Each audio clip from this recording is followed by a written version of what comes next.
Bills, Dolphins, Jets, Patriots. Well, this division's belonged to Tom Brady since probably a good number of you have been born. But today we're talking about the AFC East, where will anybody else actually be a formidable opponent to the Patriots this year? But before we get to that, let me introduce you all to my new co-host of Sports Fanatics United, Keith Patrick, Max Briggs. Glad to have you all in the family, guys. Thanks for having us. Joy to be here. All right.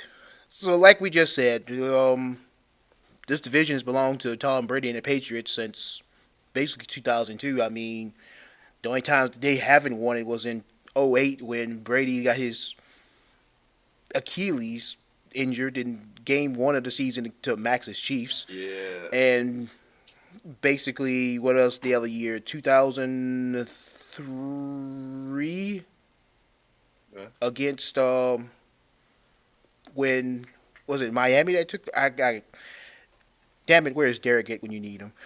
um, but I mean, do you see anyone from this division, Dolphins, Jets, Bills, potentially upseating the Patriots for the AFC East this year, Max? Well, honestly, it's still the Patriots division. You can't really count out Brady and Belichick. And honestly, the teams in the division are in a position to rise up and kind of take the torch from the Patriots in the East, but they're not there yet. There's a little too much growing pains still needing to be happening for each individual team because they all have young quarterbacks. They all have kind of a new core nucleus for the team. So until they get some games under their belt and are battle tested together, I don't really see them challenging the Patriots this year. But the next 3 to 5 years, it's going to be a wide open division between the Bills, the Jets, and the Dolphins. And the Patriots, they might be good, but really, how much time does Brady have left? Right. Keith, what do you see?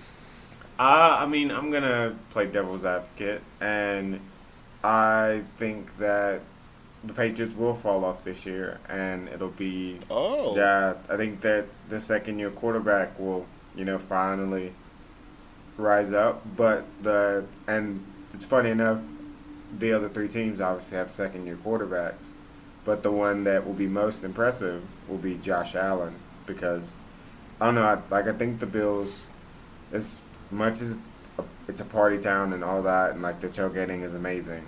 I just think that on the field this year, they're actually gonna put it all together and potentially win 9, 10 games, maybe even 11 to get them the division.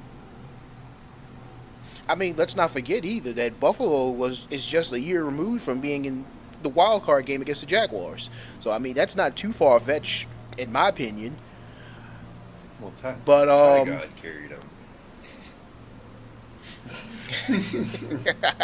Virginia Tech right there. But that's true. But I mean, it's to me, I feel the same way that Keith does. I don't, well, not to the extent that I think they're going to knock the Patriots off for this division, but I feel like Buffalo is going to be better than a lot of people expect, and I actually see them sneaking in as a wild card team this year. That very well could happen.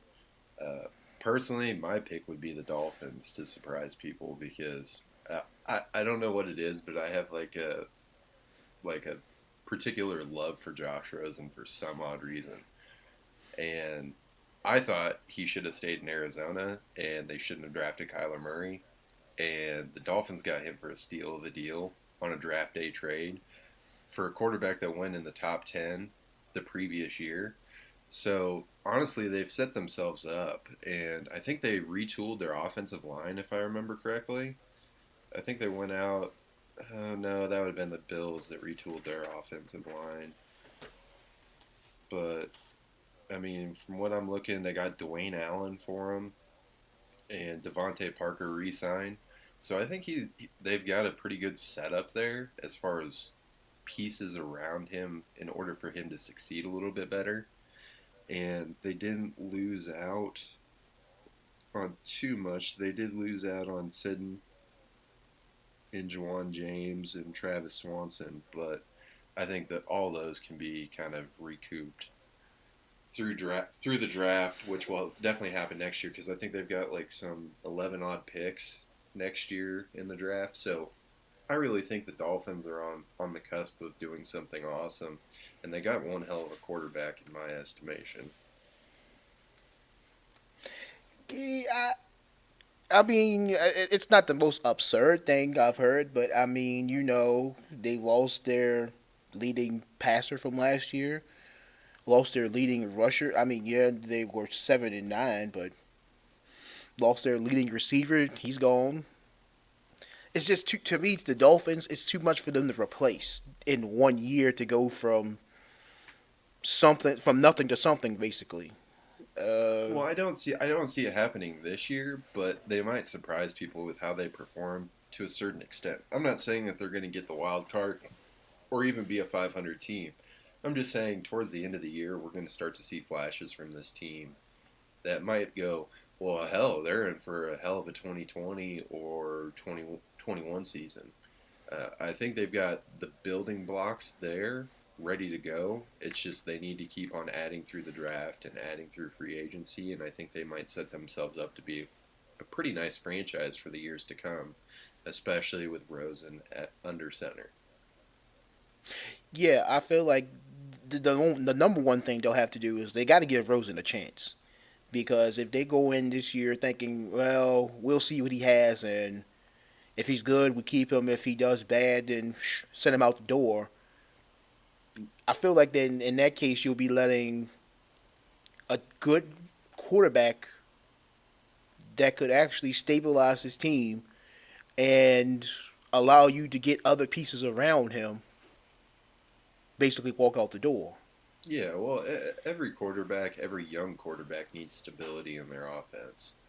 Um, Case in point, look at how poorly the start of Alex Smith's career was because he had no he had there was no constant in that offense. He had different offensive coordinator damn near every year, and the offensive philosophies changed all the time, and it never really benefited him any to learn a playbook and stick with that playbook. And then when he saw him come to Kansas City, actually even before that, when he had Harbaugh as his coach, he started to get that consistency with the offensive scheme, and he performed well. I think the same thing is the case for Rosen. If you give him a consistent offensive scheme and you allow him to develop within the offense and learn the playbook and get a couple years under his belt, he could develop into something of a mid-tier quarterback that can win you some games, and he might not lose you some games either. He might be sitting at anywhere between 12th and 15th best quarterback in the league, which is surely good enough to get you into the playoffs and get you a chance to win the Super Bowl, or at least get you to the Super Bowl as long as you put the correct pieces around him and keep consistency happening within that team. But if you blow it up or put any doubt in his mind, you're going to ruin a somewhat viable quarterback in the NFL. Yeah, I agree with you there. I mean, they definitely have to give him time. They definitely have to put some pieces around him, not only on the offensive side, but the defensive side as well. Keith, what do you got for the Dolphins? I mean, I think, like I said, I think Rosen is gonna end up being really good as long as the pieces are put around him. Parker didn't play well last year, but he has a ton of potential. Minka Fitzpatrick is gonna be quite the either shutdown corner or safety, whichever one he ends up like staying at for majority of his career. They have some good young backs. They have good young talent. Their tight end Mike Gesicki, I drafted him last year in fantasy, and he's more a better option for dynasty just because I think that it'll take him some time to get to be one of the better tight ends in the league. But I truly do think that he'll get there as long as he stays healthy and they continue like giving him opportunities. All right, guys. The other team in New York, the New York Jets. Oh boy. 4-12 last year. The Darnold he came on in game one and they were looking pretty decent actually, but then it just looked like the wheels fell off the rest of the year. Keith, your outlook on the Jets in 2019? Oh boy, yeah. So I I don't really believe in Donald. I mean, it's fair, maybe not fair. I think that he could be a decent quarterback, but I don't see the high level play that uh, like people think he's gonna get to eventually. I, maybe they needed Le'Veon, maybe they didn't. I have to wait and see how he ends up coming back, but I don't know if I would have gave him all that, like paid him all that to come in and play for a team that probably won't crack 6 wins. Um, the defense is okay. They needed a couple more players, but it's hard to be. It's hard to say this, but I can't believe that they're the second best team in New York, and that's a bad thing when the other team is still quarterbacked by like 97-year-old Eli Manning.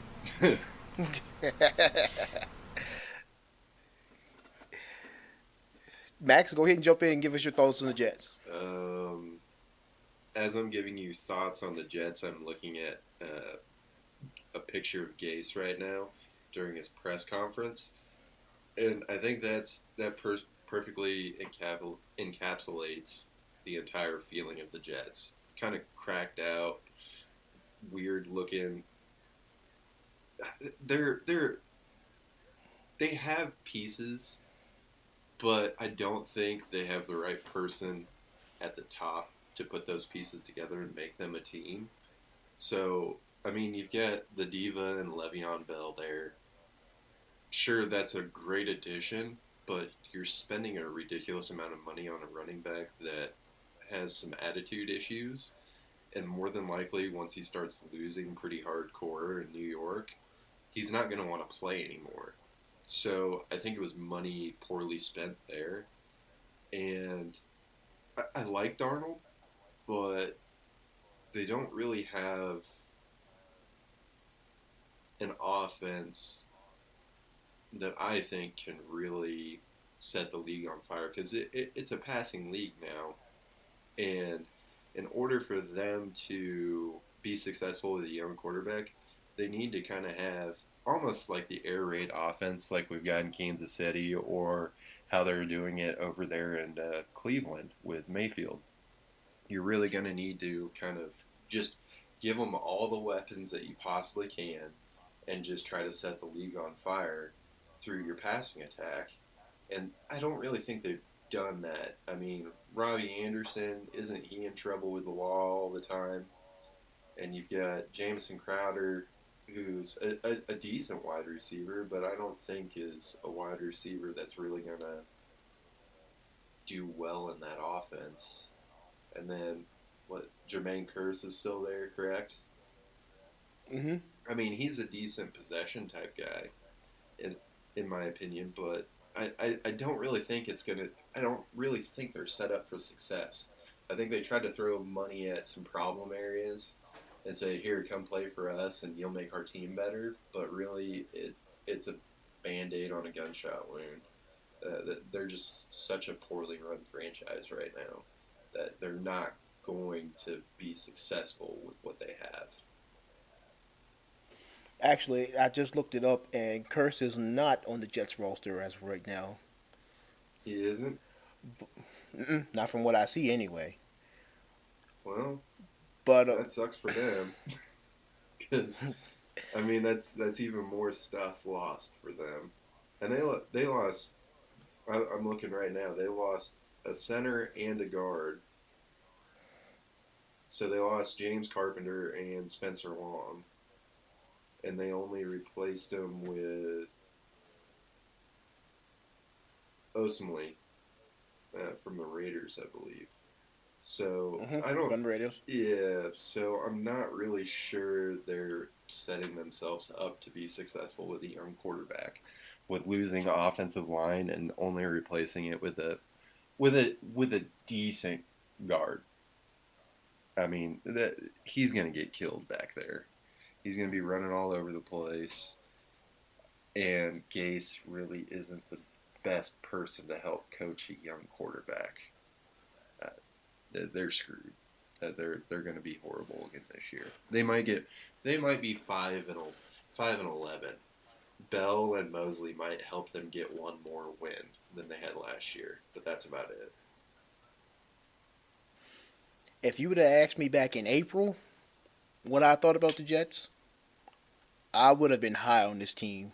You know, well, April, May, somewhere around there, because I'd have said, man, they got Bell. They brought in Jameson Crowder, who I'm actually kind of up on. Mm-hmm. You know, I would have said, man, they even brought it. They brought in Ty Montgomery. You know, maybe they're going to do some things with this offense that you know you don't come to expect with Jets football. But as you got through late May and June, and I actually did my research and studying and really looked at the Jets roster, I'm I've went from probably saying this team's gonna be a wild card team to this team could potentially be a top five pick in next year's draft. Yeah. That's how far I've fallen off on the Jets in just and they haven't played even a football game yet this year, and that's how far I'm falling off on them. I mean, like you said, when you really look at it, Darnold basically could be running for his life back there. I mean, it's tough to see him making it through a full 16 game schedule with that offensive line. You know, defensively, you don't know exactly what you're going to get from the Jets this year. Gase, to me, is basically, I mean, if you're going to get a retread, at least get a retread that's gotten farther than the wild card round in a fluke year, in my opinion. Yeah. Well, the way I look at it is so they let their GM go after free agency, where he spent all this money, and didn't they let him go even after, or was it before or after the draft? I think he was, I want to say before the draft, Yeah, but don't hold me to that. yeah, I think it was before the draft, but ultimately, if you let your GM go before or after he makes all these moves, that really just tells you how much disarray the franchise is in right now. Like Hmm. you don't do that. Um, you might as well at that point let the dude ride out the year and kind of reevaluate. You tend to not let the GM go. I think the only other time I've seen that is when the Chiefs let go of Dorsey in, I believe it was like June, after we had done all these free agent signings and after we had done the draft. We let him go, and it came out that he was writing horrible contracts, and it put us in cap hell really, and really that just lended. It really it made everyone worried here in Kansas City that we let a, a great talent evaluator go in one of the weirdest times possible. So the Jets did the same thing. One of two things can happen. Either it's going to work out or it just shows how messed up that organization is. And they were trying. It's hard to say right now, but I don't think they're in a position to do much, um, especially with Gase being the head coach and the GM right now. It's not going to work out well. It didn't work out in Philly when Reed was the head coach and GM as well. It's just a sign of a poorly run franchise, in my opinion. All right. Any more thoughts you want to add, Keith? I mean, they're gonna be interesting. I don't know. Uh, You sound like the Jets do. yeah, pretty much. I don't. I want to feel good about them, but there just isn't anything besides, I guess, Jamal Adams to feel good about. Too bad Curtis Martin isn't walking through that door for them. No, No, they need Curtis Martin. They need like Vinny Testaverde. They need pretty much anybody that has ever suited up for them to come back. And even then, they'd still be probably fourth in the division, maybe third, maybe third. Poor Jets. Uh, Poor and it's Jets like Shane fans. said the Poor Jets and fans. it's like Shane Davis of the Tailgate Party Talk podcast said the other day. I mean, just imagine if you know somebody that's a Jets, Knicks, and Mets fan right now. Those are legit people that like need to be checked on every day, every single day. I, let's move on to some team that I feel better about than the Jets, the Buffalo Bills. I mean, like I said, they're 1 year removed from going to the wild card round against the Jaguars. They were 6-10 last year. They will, and they added some pieces in my opinion. They added Cole Beasley, John Brown, E.J. Gaines, brought in veteran running back Frank Gore. And to me, they got rid of a huge disappointment in tight end Charles Clay. Uh, Keith, what you got for me on the Bills? As I said earlier, I'm actually high on the Bills and Josh Allen specifically. Their wide receiver core isn't the best, and they really do need to like let go of LaShawn McCoy and just save the money already. But I'm not their GM, so whatever. Um, they, I feel like Allen's gonna actually take a sophomore leap instead of a slump, and he's just that dual threat QB that was unexpected. But I've always been high on Josh Allen. Like him coming out of Wyoming, I want him to be the number one pick and all that for the longest time. And just that cannon arm, and for some reason he had wheels last year too. It was unexpected. But the rest of the team is also pretty good. They got a new running back in Devin Singletary that they drafted that should help them out as a rookie as well. Trey White is pretty much becoming a shutdown corner. Um, they have a few pieces on defense that can get to the quarterback and cause some turnovers to cause short fields and such. I just I feel like this is their year to actually finally get double digit wins, take the division, things like that. Let's talk about that defense. I, they really weren't that bad last year, in my opinion. They were second best defense statistically. Max, what are your thoughts on the Bills' defense? Well, I think they're going to be one of those forces to be reckoned with. I mean, their secondary is stout. I like their secondary quite a bit. And with the addition of E.J. Gaines there, I think that's going to really help them out, solidify stopping the passing game, and keeping Alexander and Jerry Hughes helps out quite a bit. Uh, really, I think they're in a position to ultimately start to be that dominant defense that a lot of teams try to emulate. And with them having that defense, it's only going to make Allen's job so much easier because he's not going to have to be trying to chase chase a big deficit. I mean, they're gonna be able to stop some teams, and they're gonna wreak havoc on the quarterback. If you can kind of slow down the passing game with the secondary that they have, they're going to allow their front seven to get to the quarterback a lot easier and buy them the time in order to get to the quarterback. Because, everybody's trying to do this whole quick passing thing where you're getting the ball out in under like 2 seconds. Because I mean that's what Brady's been doing so well is that's how you counteract a pass rush. Well, if you have a good enough secondary to stop that, in order to lock them down for 2.5 or 3 seconds, you're going to allow your front seven to get there, and I think they're just going to be able to go in and wreak havoc. I mean, they've got a pretty awesome bunch of defensive players right now, so I like them. I think they're going to do some things on defense that'll make you go, well, holy, they're stout. Damn it, Max! I got to use the bleep button again.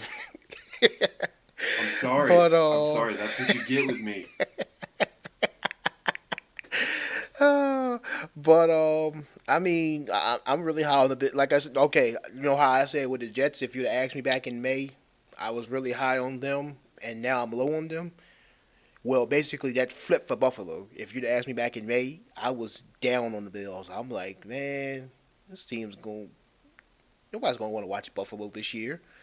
But then, like I said, once again, as I done my digging and whatnot, you really see that Buffalo, they're not as bad as the general that they're generally thought to be. Like you said, their defense is going to me be one of the top defenses of the league next year. The key to me for Buffalo is going to be though, first they got to get ahead, which means to me if they win the coin toss, they need to take the ball and they need to go and score. That way, their defense can then play downhill. You know, you sit there, get another stop, and all of a sudden, once they get ahead, then they're going to have to basically depend on that ground. If they build a 10, 14 point lead, they're going to have to basically depend on that ground game to really be able to kill off some clock. That's to me the key for a successful season for Buffalo with Josh Allen because you don't want to put all the pressure on him because I mean, yeah, he's a really good quarterback. Well, he will be a really good quarterback in my opinion, but it'll just be his second year, and he's got his new weapons. He's got Cole Beasley, who I feel like is going to really make him look good this year because I mean, Beasley. I mean, he's no superstar in any imagine, but he's consistent. If you can get the ball to him, he'll move the chains for you. Well, he's that And little guy that you can kind of weasel his way through, coverage and finds a little spot in the flat or something like that, maybe 5 yards out, and you toss a little dump off pass to him, and then he runs straight towards the chains, and he gets you that first down. I mean that's solid for a second year quarterback to have. mm, yep, I mean he's basically like that little for what he'll be for Buffalo is a tight end in a wide receiver's body. Yeah, And that's exactly what you want with a young quarterback. You want that security blanket. And I feel like Beasley can be that security blanket for Allen. That's really going to, at the end, you're going to be like, how is Buffalo winning these games? But then when you watch them, you'll see basically they'll get a lead, the defense holds, and then all of a sudden they'll keep getting first down after first down. The ground game will basically kill clock, and next thing you know, Buffalo wins a 24-17 game. You know, yeah. so I'm really high on the Bills this year. I feel like wild card for them. Well, I, yeah. Well, I'm looking at their key acquisitions and re-signings right now. So they literally mhm. got an entirely new offensive line. I mean, they got Cody Ford in the draft. They got Mitch Morrison free agency. They got Nishak or Nishki or I can't even pronounce his name. They got Spencer Long and Quinton Spain and Feliciano all through free agency. I mean, Keith mentioned that we saw Allen run pretty well. Well, he's not going to have to do that with this offensive line. He's going to be able to sit in the pocket and wait for either Beasley to get open or John Brown to be streaking down the field and launching a bomb to him. I mean, they've got it set up to where they're going to protect their franchise quarterback. They added in two weapons that can really help him out. They brought in Frank Gore, and they drafted Devin Singletary, who's going to help out in their offense as well. I mean, they're set up to really take a step forward offensively and protect their franchise quarterback. I think they did it the right way. Yeah, I agree. And like I said, you said in about 3 to 5 years you see a formidable foe. I said give the Bills a year or two. Let them get through this year, win the wild card, and then next year is going to be really interested with Buffalo, in my opinion. Yeah, Buffalo definitely has the ability to do something in the next year or two. 3 to 5 years is kind of just the whole outlook of the division because you do have Rosen down in Miami, and you got Allen in Right. Buffalo, and I really do like Darnold. I just don't think that they're a properly run franchise. So if they hold on to him, get rid of Gase, and kind of retool their franchise in a way that's set up to be more uh, friendly in in a way, where they're actually not trying to go spend big money on guys like Mosley and Bell, and more or less try to bring in pieces that will help them win and be more of a cohesive unit. I think it could be a three dog race in the East. I mean, it's going to be really interesting because Brady's got maybe this year and next. I say this every year. He's maybe got this year, and maybe next year we see half of what Brady is. He's going to fall off at some point in time. And then you've got three young quarterbacks that are all in their second year.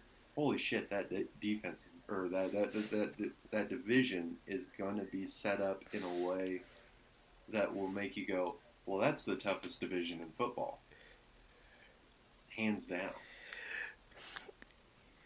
Well, since you mentioned Brady, let's just jump right on over to the New England Patriots. You know, Super Bowl champions last year, division winner, basically almost every year of this millennium. Even though I know we're only 19 years in, but still, um, Father Time's gonna catch up with him sometime or later because Father Time's undefeated. Always. The question I have for you, Keith, is will Father Time finally win this year? Well, I'm here to shock the world again. Yes, it will. They're gonna end up, and boy, I can't wait for the reactions to this. 6-10. Uh, they Brady won't play the whole season. Um, mostly because of injuries, my guess, but he won't play the whole season. Uh, they'll learn that they don't have a backup quarterback worth anything. Um, the offense is still okay, but the loss of Gronk and just reliable tight ends in general is gonna hurt them. Um, what else is there? Their defense is iffy at best. Just they basically been trying to win by, for the most part, outscoring teams. Um, and I don't know, I just don't believe in them this year. And I think this is the year that everybody says it every year, but I think this really is the year that the passing of the torch gets passed, and I don't know why, but I think it's gonna get passed to Josh Allen and the Bills. I mean, looking at their key losses here, I mean, I see that they've lost, like you say, they lost Gronk to retirement. Hogan, they lost him. I mean, that's not as big to me as losing Cordell Patterson, No. only because of the return game. And then the real big loss to me is Trey Flowers. Yep. I mean, defensively, Max, New England, they're going to have to replace that production. And do you think that they can? Mm, well, maybe. I think what did they do? They drafted Winovich to replace Flowers. Is that what they did? Um, Yeah. you can't Yep, that's what they did. you can't really replace a player like Trey Flowers. So, I mean, their defense has always been kind of crafty. They usually have some of these guys that are just out there, and you're like, holy heck, didn't know that they could play defense. Like that was the way it was for me when I first started seeing like Rob Ninkovich and stuff like that. Like you don't expect them to do good, but then again, you always have to go back to, well, Bill Belichick's the head coach. He's going to make that defense somewhat formidable, and he'll scheme it in a way that you may have lost some pieces, and maybe you don't have like some household names on that defense, but they're going to do their job right, and they're gonna you know play defense well. I mean, I'm not going to ever count out a Bill Belichick team's defense. Just because the dude's a mastermind, he's going to scheme up a way to mess with the opposing team. So I can't really say their defense is going to be impacted by just the loss of Trey Flowers. I mean, they kept Patrick Chung, they drafted Winovich, they drafted Jawan Williams.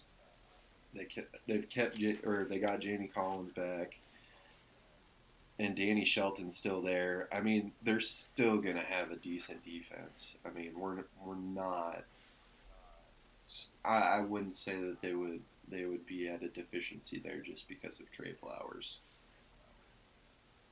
Well, I mean, because you're right. I mean, to a point, they won a Super Bowl championship with a bottom tier defense last. I mean, yeah, they got better in the second half of the season, but statistically, they were 21st last year in total yards. They were 22nd in passing yards. So it's not like New England had this world beater defense to begin with last year. No, but the question. No, but go ahead. It's not about them being a world beater defense. It's about making a stop in a critical point of the game, and that's what those teams always do. They did it to the Chiefs. They've done it to other teams. They shut down the Rams, who had a pretty damn good offense last year in the Super Bowl. I mean, they made them look inept. It made Jared Goff look like a high school kid trying to go out there and play against an NFL defense. I mean, they do things so well at critical points that you can never count them out. They're gonna succeed one way or another. Yeah, you're right, because that Super Bowl, that defensive game plan for the Super Bowl for the Rams was just wizardry. If you'd have asked me, if you'd have told me the score of the Super Bowl last year was going to be 13-3, and LA was going to be the one with 3 points, I would have laughed at you. Well, I'd have laughed at you and told me, "Hey, all your money," because. Well, yeah. I mean, look at the score that was put up in LA with the Chiefs and Rams. I mean, that was one of the highest scoring games ever in NFL history. And then you go to that same team goes to the Super Bowl and puts up 3 points. I mean, you're doing something right on defense. So I'm never going to count out the Patriots' defense. I just can't do it. I can't do it until I see it happen in real life. So I'm just not going to do it. You think Father Time catches up with Brady this year? No. I think he'll show some signs, kind of like he did back in 2014, of some slowdown. But he'll find a way to pick himself up this year. But I think next year's the year that we really see the decline of Brady, and really just deep down inside, as a fan of an AFC team, I hope he retires at the end of this year. I really do. I loathe him so much, and I don't. Yeah, because he's your doppelganger. Yeah, there can only be one of us, so that's why I loathe him. Oh, you're not the only one listening that loathes him, probably. All right. So it's prediction time, I guess. Max, what do you see as the fall off of the division? Well, here's how I see it. Jets 5-11, bringing up the rear. Dolphins will end up like 7-9 or 8-8 this year. They're going to have some growing pains. Bills will surprise everyone and end up 10-6 or 11-5 this year. I think they're really going to put up a damn good season. Patriots, I think they're going to edge out the Bills. I mean, it's going to be close. It's going to be kind of like how Chiefs and Chargers were last year, where they had the same record, and one gets the division and the first seed, and the other one gets a wild card spot. So I could see them being like 11-5 as well, and just barely getting the division title there. That's how I see it. What you got, Keith? Let's see. Bringing up the rear will be the Dolphins at, I'm going to say 4-12. I think that Rosen doesn't play for the first, probably, let's say, 8 weeks or so. If it's magic or if it's tragic, whichever one you want to look at it. It starts out the first half. Then we'll go to the shocker of shockers. The Pats at 6-10, and then we'll go to the Jets somehow magically, which I don't even understand why I'm saying this one. 7-9. Um, Probably 6-10, honestly. Um, and then somehow leading the division, and also the only team over 500. Cause boy, is this a wild roller coaster. The Buffalo Bills at 11-5. I was really hoping we were gonna say 16-0 for the Bills. Oh, I so wanted to. I so wanted to. But I don't. I thought about saying like 14-2 with Josh Allen being MVP. But I know that I'd literally get kicked off the show. Yeah, I don't think I'd ever talk to you again, Keith. Yep. Yep. We all know the Hell, I'm MVP glad. is going to Patrick Mahomes again this year. It's going to Josh Allen, but it's fine. Hell, hell, I'm glad you're mad enough to admit that you think the Patriots are going 6-10 this year. Yeah, I thought he was gonna kick me off for that too, but I'm sticking by it. I mean, 6-10. I'll allow you to have like one wild prediction, But you can't have two. But you can't have two. one wild prediction per show. Yeah, the next show, please keep it to a realistic prediction. I'll No. one time. No, I need to have fun with it, but also 6-10. Watch, it's gonna be 6-10, or maybe even like 7-9 or so, and then you're gonna go, man, he was right. It's weird. The couch sleeper was right. Yeah. I'll put you like this: if New England goes 6-10 or 7-9 this year, now Brady has to stay healthy the whole year. Yeah. But if they go 6-10 and 7-9 with Brady as the quarterback, not only will I play this back and call you a football wizard, we got to figure out something because a prediction like that can't just go by the wayside. That's fair. I did say as the caveat that he wouldn't play the whole year and that they would learn they didn't have a backup. But if he magically does play the entire year and they still end up going 6-10 or worse, honestly, that will legit be the craziest thing I've heard in quite a while. Because I don't see Brady as that bad. I don't see him finishing the year out, and that's why I see 6-10. I could see him getting destroyed in Foxborough by my Chiefs. I think we have some scores to settle with the Patriots, so I could see that happening, but that's not until December 8th this year. So, Why am I not surprised you have that circled on your calendar already? Why am I not surprised? I am so ready for that game. I mean, after the last couple of meetings that the Chiefs and Patriots have had, I really just want to see them waffle stomp them down the drain. But Did you just say waffle stomp? yeah, look it up. No, that's like the whitest term I've ever heard. And I've heard some white terms. Well, you got to remember, I'm the white person in the Oreo between you two. Fair point. So, Fair point there. yeah, You're only white on the outside there, buddy, but fair point. I'm the Tolkien white guy of the show. Only on the outside. Yeah. I mean, we've already established that previously, but, you know. But no, waffle stomping, I can't seriously, believe look you it said up. that. Look it up. Oh, waffle stomping. Oh, man. Well, if it's all fair though, I have November 24th circled, so you know. Of course. You know, if I said it, they'd be the pot calling the kettle black, and we're not trying to go there. But Of course. sorry, Keith. I mean, you don't have any days to circle this year. Oh, You had your chance. cheap shots now. All right, that's nice. That's nice. Don't worry, I'll be circling today. There's quite a day that'll be circled. Oh, I believe it. Oh, man. You guys got any fantasy points that you want to get out about the AFC East before we wrap up? John Brown. I would have him in a deep league as just kind of like a guy to pick up, maybe be like a bench a bench piece that could turn into something. Because I mean, he hasn't really had the greatest quarterbacks in the world to throw to him. So I would say pick him up, stash him on your bench, and see what happens. Maybe it turns into a decent flex player this year with Josh Allen throwing him the ball, and it might do he might be the recipient of some pretty deep bombs from Allen this year.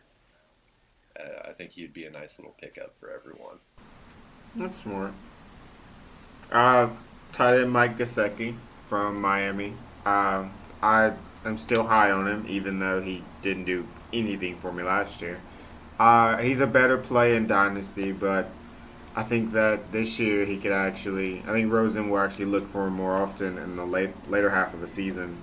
So he could be tight end 2, maybe low end tight end 1 for the stretch run in the playoffs.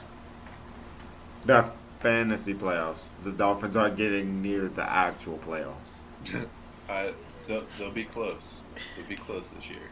No. They'll be. I would say they'll be close to watching it. Well, yeah, they're gonna watch it, but they're gonna. They don't have to.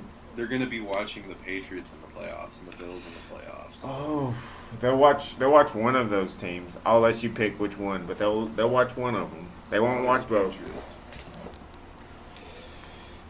Oh man. With me, I feel like Robbie Anderson is going to be that guy to have, at least on your bench. I mean, not Robbie Anderson. Damn. Jameson Crowder. Oh, He's gonna be that guy is a random one there.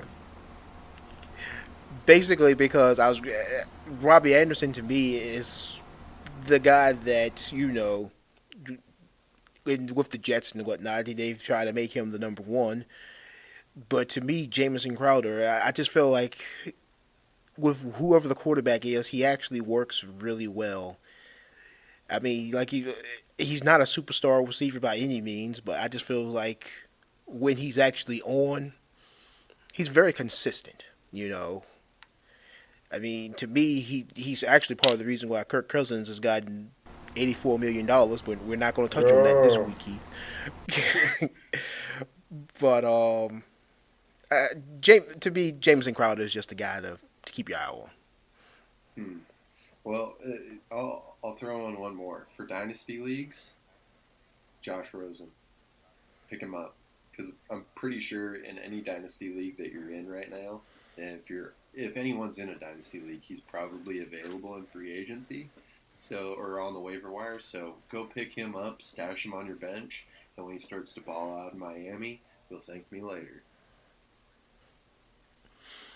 Not a bad idea. Well, Max, since you were the first one on here on this show, I'll let you close it out. Oh, you'll let me close it out? Yeah, close it out, buddy. We're a family now. Oh, I don't even know how to do it. I'm just so excited. Well, all right. Here's the ending. The end. Just kidding. All right. All right.